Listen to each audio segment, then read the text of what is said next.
Derechos y Acción, un podcast de la Defensoría del Pueblo de la Nación. Producido y realizado íntegramente por el área de comunicación para compartir diferentes temas de interés general y del accionar de la institución. Conducen Estefanía González Isola y Fernando Almirón. La Defensoría de Vecinas y Vecinos es una institución de derechos humanos del departamento de Montevideo, República Oriental del Uruguay, que busca promover la convivencia ciudadana y contribuir al mejor desarrollo de los servicios del gobierno departamental y municipal. Tiene como objetivo la promoción de derechos de ciudadanía, contribuir a mejorar la gestión del gobierno departamental y de los gobiernos locales, la resolución de tensiones y conflictos de tipo administrativo, facilitar el vínculo directo entre gobierno y sociedad civil y brindar servicios de consulta y atención de asuntos vinculados con la gestión pública, así como también un servicio de mediación comunitaria.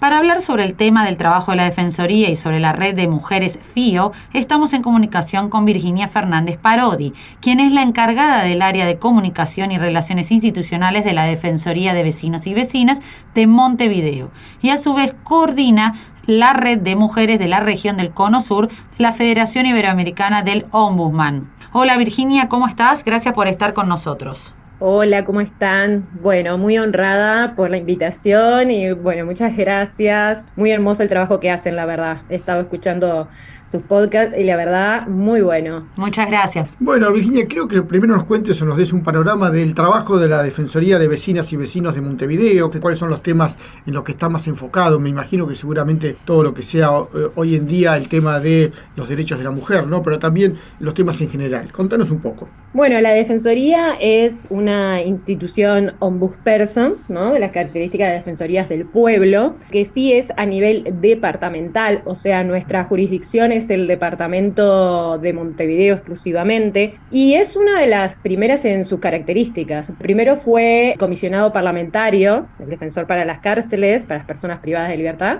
y luego fue la Defensoría de Vecinas y Vecinos. Nosotras después contribuimos a lo que fue la creación de la Defensoría del Pueblo de la Nación, de lo que sería la Nación para ustedes, que acá se llama Institución Nacional de Derechos Humanos y Defensorías del Pueblo, claro, que contribuimos a la construcción de la legislación que la instituyó. Nosotros tenemos larga historia trabajando. Esta institución se crea en un decreto departamental del 2003 y empieza a funcionar en el año 2006. Y como bien lo decían en la presentación, nuestro rol es contribuir para la mejora de los derechos humanos de la ciudadanía y de quienes transitan Montevideo, porque no nos olvidemos que hay mucho flujo de personas que vienen desde el interior de la zona metropolitana a trabajar, a desarrollar tareas relacionadas con trámites, por ejemplo, y que también son usuarios y transitan Montevideo y también tienen derechos a, por ejemplo, a reclamar, ¿no? Sobre el tema,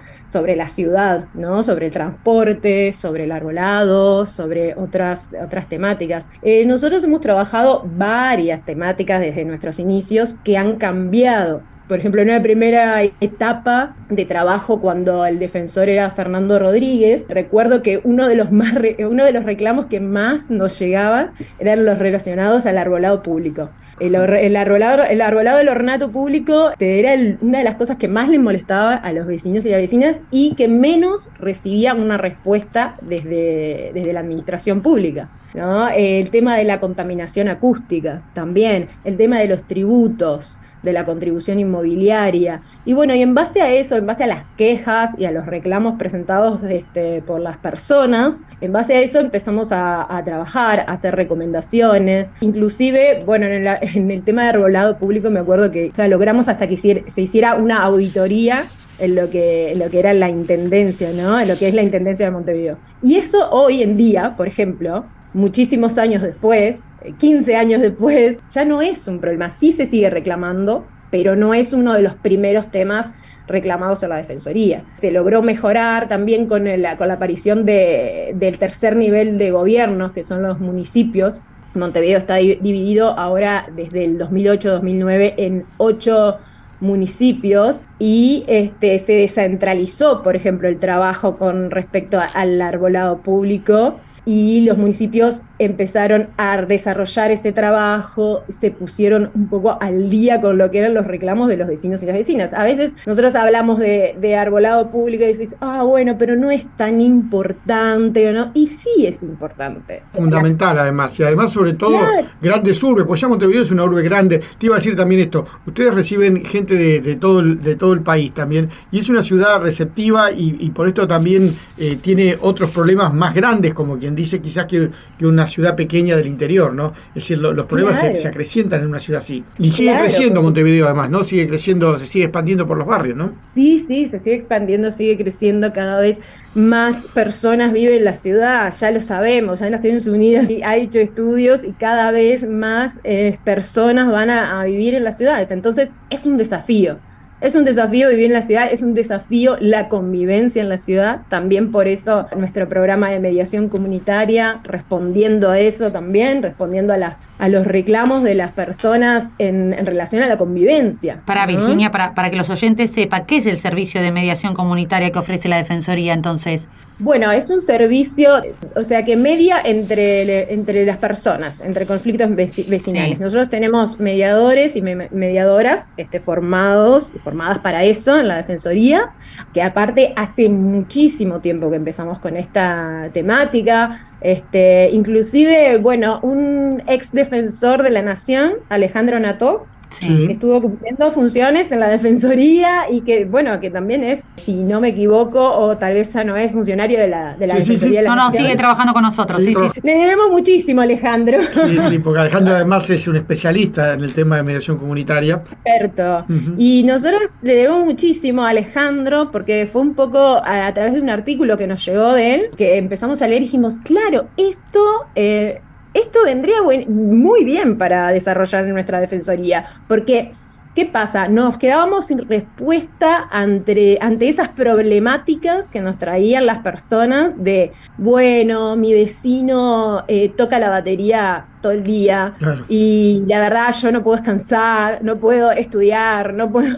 Claro, pasa de una relación entre un ciudadano y el Estado para ser ya un problema entre ciudadanos, como quien dice, ¿no? Deja de ser la función excepcional o esencial de las defensorías, que es el reclamo contra el Estado, sino ya el reclamo entre personas. Exactamente, porque ahí, o sea, realmente no había respuesta desde la Intendencia, ¿no? Y no había respuesta desde ningún otro lugar. Entonces dijimos, bueno, ok, podemos abordar esto, podemos contribuir acá, porque también la convivencia, la convivencia entre personas, entre particulares, hace a las comunidades y hace a la construcción del tejido social. Y eso es muy importante tener un tejido social fuerte que hacen no solo las instituciones estatales, gubernamentales, organizaciones no gubernamentales de la sociedad civil, sino las personas que integran esta sociedad. Claro, por supuesto. Virginia, como referente en temas de género, participaste de la 15ª Conferencia Regional sobre la Mujer de América Latina y el Caribe, hablando sobre la visibilización de los derechos invisibles, los cuidados, y el rol de las defensorías en la configuración del derecho a cuidar y ser cuidado. Contanos un poco esta experiencia, qué prácticas y acciones y programas pueden implementarse desde las defensorías para abordar este tema.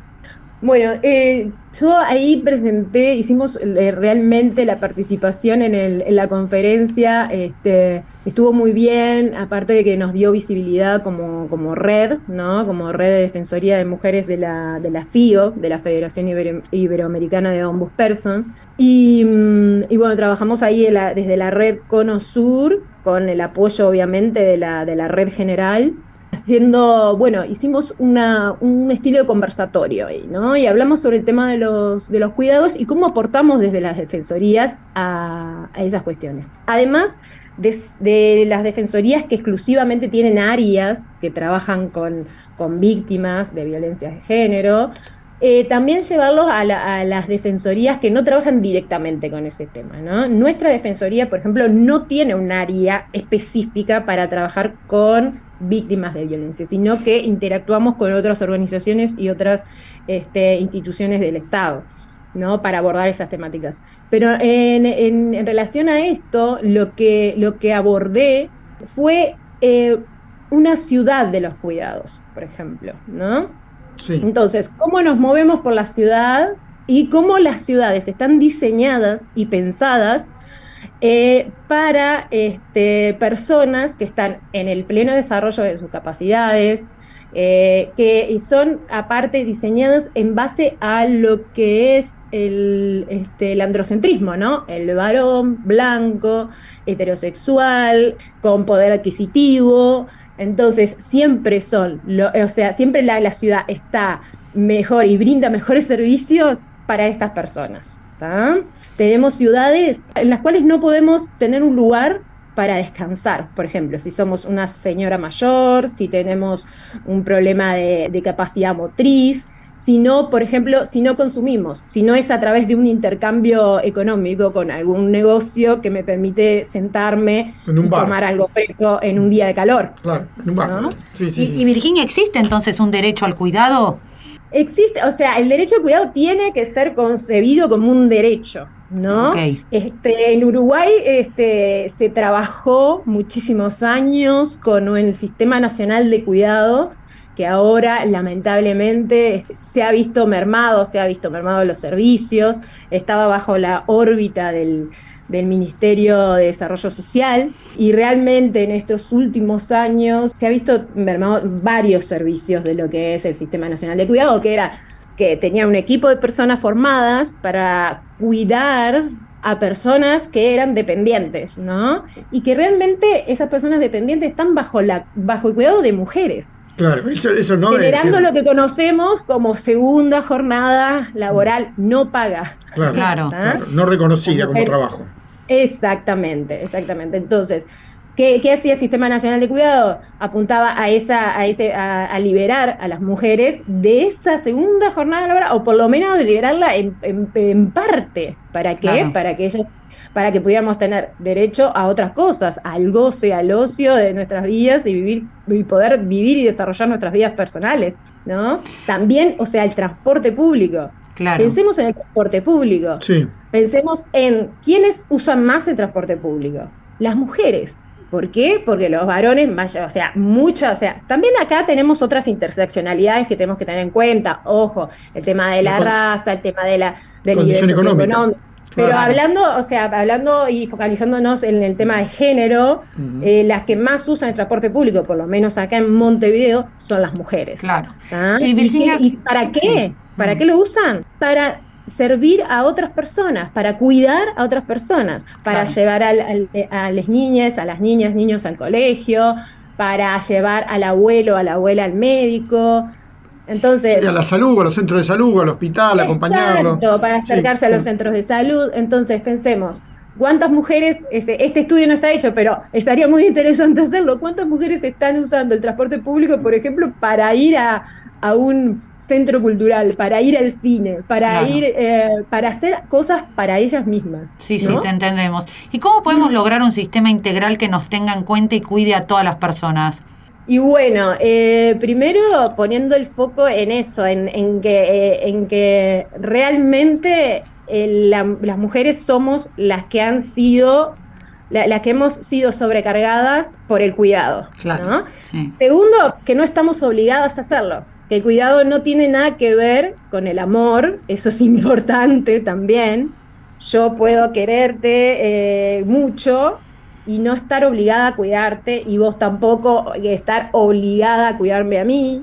Beatriz Gimeno habla mucho sobre eso, una española, una teórica española lesbiana, habla mucho sobre eso, sobre, ojo, tengamos cuidado con eso, con la trampa que nos hace te amo, entonces debo cuidarte. No, el cuidado tiene que ser una responsabilidad social, comunitaria, en el cual el Estado tiene que formar parte, la comunidad tiene que formar parte, y no puede recaer sobre los hombros de las mujeres. Tenemos vínculo familiar o sexoafectivo cercano con esas personas que enferman o que están dependientes o que están en situación de dependencia. Y también, por supuesto, esto también lleva a tener que, rentarlo, ¿no? El trabajo pagarlo, si se lo hace, se lo tiene que hacer un trabajo pago. Por supuesto. Remunerado. No tiene que ser un trabajo remunerado. Remunerado, exacto. Virginia, eso es básico. Sí, para finalizar, porque ya no tenemos más tiempo, ¿cómo podemos contribuir desde las Defensorías del Pueblo para eliminar los factores de exclusión que afectan a millones de mujeres de Latinoamérica? Y bueno, eso es una pregunta súper amplia, pero yo creo que la visibilización es muy importante. Creo que trabajar a la interna de nuestras defensorías es fundamental trabajar a la interna de nuestras defensorías. Todavía nos falta mucho. Tenemos que cuidar a las compañeras que trabajan directamente con las mujeres o las disidencias que son víctimas de violencia de género. Tiene que haber también tema de cuidados, vamos a decir, a las internas de las defensorías, para las personas que trabajan directamente con las personas que son vulneradas en sus derechos y que son discriminadas por su género, su orientación sexual o su diversidad. Eso es importantísimo, eso fortalece a las defensorías y eso nos ayuda para brindar un mejor servicio. ¿Están proponiendo alguna otra nueva reunión de la red de mujeres? ¿Ya están planificando para este año un nuevo encuentro? ¿Cómo están trabajando en eso?